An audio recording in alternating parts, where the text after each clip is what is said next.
Souvent, vous pensez bien connaître ces deux livres, la méthode Horberg pour le latin, la méthode Logos pour le grec, et pourtant, très souvent, ces deux livres, vous les sous-exploitez. Vous ne les exploitez pas à fond parce que vous laissez de côté certaines de leurs fonctionnalités. Et donc aujourd'hui, j'aimerais qu'on se penche sur trois outils méconnus de la méthode Horberg pour le latin et de la méthode Logos pour le grec. Mais d'abord, si vous êtes totalement débutant en latin, je vous recommande vivement mon programme gratuit. Lisez et comprenez dès aujourd'hui vos 7 premières pages de latin. Dans ce programme, je vous envoie par mail tout ce qu'il vous faut en termes de grammaire, en termes de vocabulaire, pour comprendre aisément vos 7 premières pages de latin. C'est un programme gratuit auquel vous pouvez vous inscrire en cliquant sur le lien dans la description de cette vidéo. Le premier outil que vous méconnaissez dans la méthode Logos et dans la méthode Horberg, ce sont les annotations en marge. Les annotations marginales sont là pour vous fournir des explications sur le texte que vous êtes en train de lire. Par exemple, si un mot de vocabulaire vous est inconnu dans le texte, très vraisemblablement, vous allez trouver en marge un synonyme en latin ou bien encore un petit dessin pour vous préciser la signification de ce mot.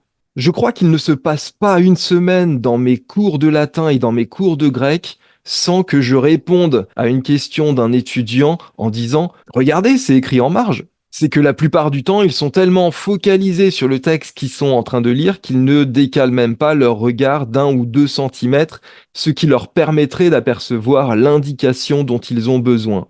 Le deuxième outil que trop souvent vous laissez de côté dans la méthode Horberg et dans la méthode Logos, ce sont les tableaux de conjugaison et de déclinaison que l'on trouve à la fin de l'ouvrage. Et là encore, c'est dommage parce que très souvent, en cours de travail, j'ai des étudiants qui me disent « mais je me souviens plus de la déclinaison ». Mais on voit bien en même temps, en disant ça, qu'ils n'ont pas le réflexe de courir à la fin du livre, chercher tout simplement le tableau soit de déclinaison, soit de conjugaison qui leur permettrait de répondre à leurs questions. Alors évidemment, on ne le redira jamais assez trop, le premier endroit où doivent se trouver vos tableaux de conjugaison et de déclinaison, c'est dans votre tête. Simplement, on sait bien qu'en cours d'apprentissage, vous pouvez avoir des trous de mémoire, il n'y a aucun problème à ce niveau-là. Mais donc, en cas de trou de mémoire, n'hésitez surtout pas à vous rendre en fin d'ouvrage pour aller consulter ces fameux tableaux, soit de conjugaison, soit de déclinaison. Le troisième outil dont il faut absolument vous emparer, soit dans la méthode Horberg, soit dans la méthode Logos, c'est l'index des noms que vous avez à la fin.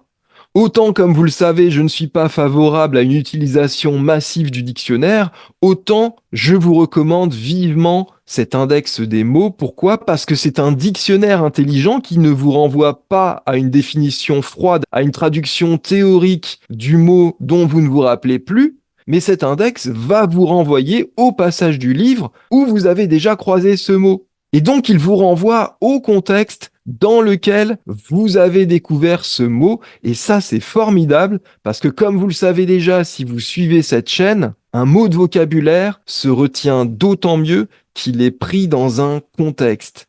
Donc là encore, n'hésitez pas à vous emparer de cet outil. Comme fond d'écran pour cette vidéo, j'ai choisi le commentaire du symbole des apôtres par saint Thomas d'Aquin. Alors, le symbole des apôtres est plutôt bien connu, mais ce dont on prend conscience avec saint Thomas d'Aquin, c'est de la dimension très construite de ce texte, strate par strate, phrase par phrase, j'allais même dire presque mot par mot.